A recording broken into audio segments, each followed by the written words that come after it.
ಕಾಲ, ಸಮಯ, ಸಂದರ್ಭಗಳು ಹೇಗೆ ಬದಲಾಗ್ತವೆ, ಸಮಯ ಸಂದರ್ಭಕ್ಕೆ ತಕ್ಕ ಹಾಗೆ ರಾಜಕೀಯ ನಾಯಕರು ತಮ್ಮ ಬಣ್ಣ, ವೇಷ, ಚಹರೆಯನ್ನು ಹೇಗೆ ಬದಲಾಯಿಸಿಕೊಂಡು ಆ ಬದಲಾಯಿಸಿದ ಬಣ್ಣಕ್ಕೆ, ವೇಷಕ್ಕೆ ಹೇಗೆ ತಮ್ಮದೇ ಆದಂತಹ ಸಮರ್ಥನೆಯನ್ನು ಕೊಡ್ತಾರೆ ಎನ್ನುವಂಥದ್ದಕ್ಕೆ ಇವತ್ತಿನ ಫೋಟೋ ನೋಡಿದ್ರೆ ಅರ್ಥ ಆಗುತ್ತೆ. ಮಂಡ್ಯ ಲೋಕಸಭಾ ಕ್ಷೇತ್ರದ ಬಿಜೆಪಿ JDSನ ಜಂಟಿ ಅಭ್ಯರ್ಥಿಯಾಗಿ ಮಾಜಿ ಮುಖ್ಯಮಂತ್ರಿ, JDS ಶಾಸಕಾಂಗ ಪಕ್ಷದ ನಾಯಕ, JDSನ ಹಂಗಾಮಿ ರಾಜ್ಯಾಧ್ಯಕ್ಷರು ಆಗಿರುವಂತಹ HD ಕುಮಾರಸ್ವಾಮಿ ಅವರು ಇವತ್ತು ನಾಮಪತ್ರವನ್ನು ಸಲ್ಲಿಸಿದ್ದಾರೆ.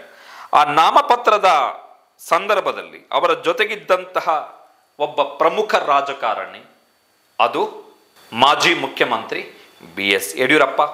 ಅವರ ಪಕ್ಕದಲ್ಲಿದ್ದಂತಹ ಮತ್ತೊಬ್ಬರು ಗೋವಾದ ಮುಖ್ಯಮಂತ್ರಿ ಪ್ರಮೋದ್ ಸಾವಂತ್, ಪಕ್ಕದಲ್ಲಿ ಮೈಸೂರು ಲೋಕಸಭಾ ಕ್ಷೇತ್ರದ BJP ಅಭ್ಯರ್ಥಿ ಯದುವೀರ್ ಒಡೆಯರ್, ಜೊತೆಗೆ ಮಂಡ್ಯ ಲೋಕಸಭಾ ಕ್ಷೇತ್ರದ ಮಾಜಿ ಸಂಸದರು, ಮಾಜಿ ಸಚಿವರು ಆಗಿರುವಂತಹ CS ಪುಟ್ಟರಾಜು. ಈ ಫೋಟೋ ಯಾಕೆ ವೆರಿ ಇಂಪಾರ್ಟೆಂಟ್ ಅಂತ ಹೇಳಿದ್ರೆ, ಒಂದು T20 ಸರ್ಕಾರದ ಸಂದರ್ಭದಲ್ಲಿ ಅಧಿಕಾರವನ್ನ ಹಸ್ತಾಂತರ ಮಾಡದೆ ಯಡಿಯೂರಪ್ಪನವರಿಗೆ ಮೋಸ ಮಾಡಿ ವಚನ ಭ್ರಷ್ಟ ಎನ್ನುವಂತಹ ಹಣೆಪಟ್ಟಿಯನ್ನ ಶಾಶ್ವತವಾಗಿ ತಮ್ಮ ಹಣೆಗೆ ಅಂಟಿಸಿಕೊಂಡಂಥವರು ಮಾಜಿ ಮುಖ್ಯಮಂತ್ರಿ ಕುಮಾರಸ್ವಾಮಿ. ಯಾಕೆ ನಾನು ವಚನ ಭ್ರಷ್ಟ ಆದೆ, ಯಾಕೆ ನಾನು ಯಡಿಯೂರಪ್ಪನವರಿಗೆ ಅಧಿಕಾರವನ್ನು ಕೊಡಲಿಲ್ಲ ಎನ್ನುವುದಕ್ಕೆ ಕುಮಾರಸ್ವಾಮಿ ಅವರು ಕೊಟ್ಟಿದ್ದಂತಹ ಕಾರಣ ಏನು ಅಂತ ಹೇಳಿದ್ರೆ, ದೇವೇಗೌಡರಿಗೆ ನಾನು BJPಯ ಜೊತೆಗೆ ಹೋಗ್ಲಿಕ್ಕೆ ಒಪ್ಪಿಗೆ ಇರಲಿಲ್ಲ. ನಾನು BJPಯ ಜೊತೆಗೆ ಹೋದ ಬಳಿಕ ದೇವೇಗೌಡರ ಆರೋಗ್ಯದಲ್ಲಿ ತೊಂದರೆಗಳಾದವು, ಹೀಗಾಗಿ ನಾನು ವಚನ ಭ್ರಷ್ಟ ಆಗಬೇಕಾಯ್ತು ಎನ್ನುವಂತಹ ಮಾತುಗಳನ್ನ ಕುಮಾರಸ್ವಾಮಿ ಅವರು ಹೇಳಿದ್ರು. ಇದು ಒಂದು ಕತೆ. ವಿಚಿತ್ರ ಏನು ಅಂತ ಹೇಳಿದ್ರೆ, 2018ರಲ್ಲಿ ಕಾಂಗ್ರೆಸ್ ಮತ್ತೆ JDS ಮೈತ್ರಿಯನ್ನ ಮಾಡಿಕೊಂಡಂತಹ ಸಂದರ್ಭದಲ್ಲಿ ವಿಧಾನಸಭೆಯಲ್ಲಿ ನಡೆದಂತಹ ಮೊದಲ ಕಲಾಪ ಏನಿದೆ, ಆ ಕಲಾಪದಲ್ಲಿ ಯಡಿಯೂರಪ್ಪನವರು ಮಾಡಿದಂತಹ ಭಾಷಣದ ಕ್ಲಿಪ್ಗಳನ್ನು ತೆಗೆದು ನೋಡಿದ್ರೆ ಬಹುಶಃ ಯಡಿಯೂರಪ್ಪನವರು ಇನ್ನು ಜೀವಮಾನದಲ್ಲಿ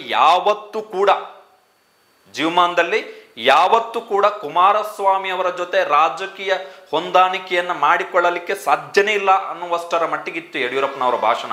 ಯಡಿಯೂರಪ್ಪನವರು ಹೇಳ್ತಾರೆ DK ಶಿವಕುಮಾರ್ ಅವರಿಗೆ, ನಂಬಬೇಡಿ DK ಶಿವಕುಮಾರ್ ಅವರೇ ಅಪ್ಪ ಮಕ್ಕಳು ಅಂದ್ರೆ ಕುಮಾರಸ್ವಾಮಿ ಮತ್ತು ದೇವೇಗೌಡರನ್ನ ನಂಬಬೇಡಿ, ಅವರು ನಂಬಿಕೆಗೆ ಅರ್ಹರಲ್ಲ, ವಚನ ಭ್ರಷ್ಟರು ಅವರು ಅಂತೇಳಿ ಯಡಿಯೂರಪ್ಪನವರು ವಿಧಾನಸಭೆಯಲ್ಲಿ DK ಶಿವಕುಮಾರ್ ಅವರಿಗೆ ಹೇಳ್ತಾರೆ ಕುಮಾರಸ್ವಾಮಿ ಮತ್ತೆ ದೇವೇಗೌಡರ ಬಗ್ಗೆ.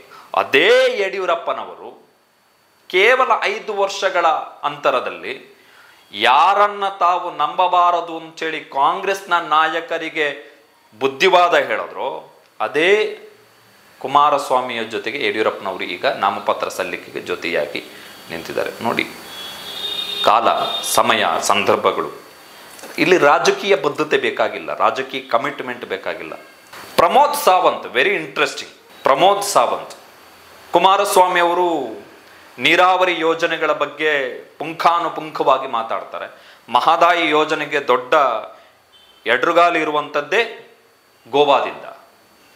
ಆ ಗೋವಾದ ಮುಖ್ಯಮಂತ್ರಿ ಕೂಡ ಇವತ್ತು ಕುಮಾರಸ್ವಾಮಿಯವರ ನಾಮಪತ್ರ ಸಲ್ಲಿಕೆಯ ಸಂದರ್ಭದಲ್ಲಿ ಮಂಡ್ಯದಲ್ಲಿ ನಾಮಪತ್ರ ಸಲ್ಲಿಕೆಯ ಸಂದರ್ಭದಲ್ಲಿ ಗೋವಾದ ಮುಖ್ಯಮಂತ್ರಿ, ಯಾರ ಜೊತೆಗೆ ನಮಗೆ ಮಹದಾಯಿ ಯೋಜನೆ ಸೇರಿದಂತೆ ಹಲವು ವಿಚಾರಗಳಿಗೆ ಸಂಬಂಧಪಟ್ಟ ಹಾಗೆ ಸಂಘರ್ಷ ಇದೆಯೋ, ಹೊರ ರಾಜ್ಯದ ಮುಖ್ಯಮಂತ್ರಿಯೊಬ್ಬರು ಕರ್ನಾಟಕ ಪ್ರಾದೇಶಿಕ ಪಕ್ಷದ ನಾಯಕನ ನಾಮಪತ್ರ ಸಲ್ಲಿಕೆಯಲ್ಲಿ ಭಾಗಿಯಾಗಿದೆಯಲ್ಲ, ಸಮಯ, ಸಂದರ್ಭ.